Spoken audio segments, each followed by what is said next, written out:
Hi friends, welcome to my story channel. நம்ம இப்ப பார்க்க போற ஸ்டோரி அக்கறையின் அருமை. என்பும் பொறுமையும் வந்தபோது அந்த ஷேம் உறவுகள் மீண்டும் இணைகின்றன. இந்த கதை குடும்பத்தில் அக்கறை, புரிதல், சந்தோஷம் என்பதை உணர்த்துகிறது.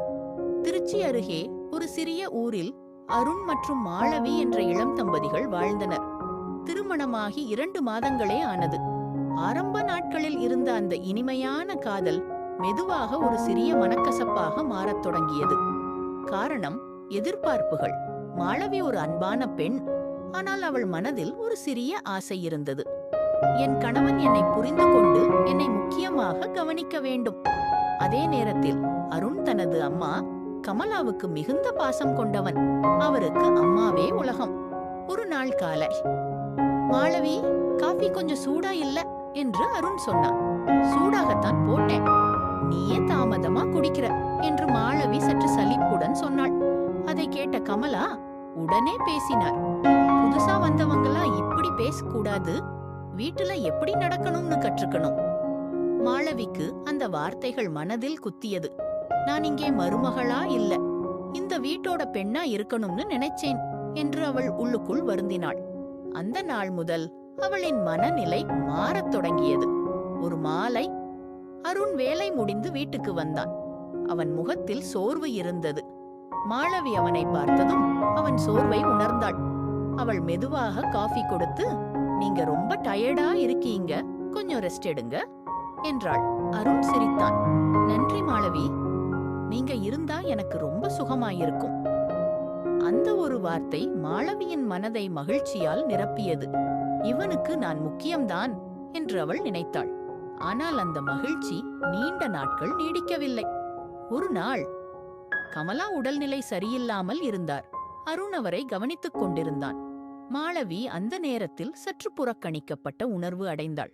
என்னடா, நான் இருக்கே, என்கிட்ட ஒரு வார்த்தை கூட பேச மாட்டியா என்று அவள் கோபமாக கேட்டாள். அருண் சற்று அதிர்ச்சி அடைந்தான். மாளவி, அம்மா உடம்பு சரியில்லை, அதனாலதான். அதுக்காக என்னை மறந்து போகணுமா என்று அவள் கண்ணீர் விட்டாள்.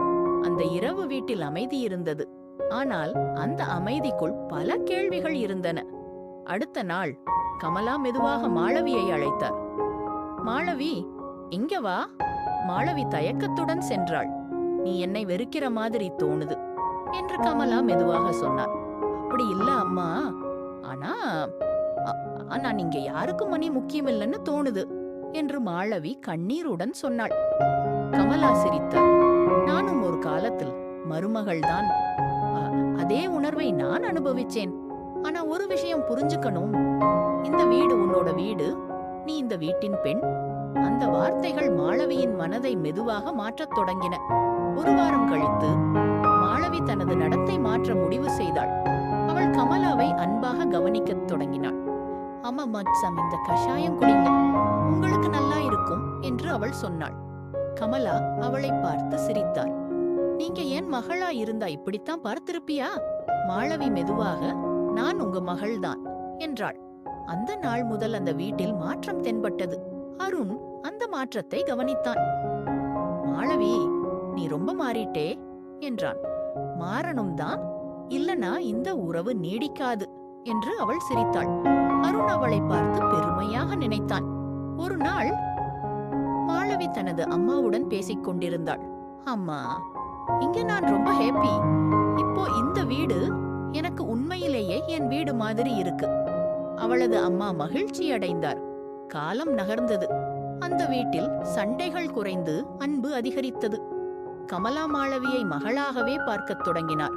மாளவி கமலாவை அம்மாவாக ஏற்றுக்கொண்டாள். அருண் அந்த மாற்றத்தை பார்த்து மனதில் நிம்மதியடைந்தான். ஒரு மாலை மூவரும் ஒன்றாக அமர்ந்து பேசிக் கொண்டிருந்தனர். கமலா சொன்னார், இந்த வீட்டுல இப்போ சந்தோஷம் நிறைய இருக்கு. அது உன்னாலதான் மாளவி.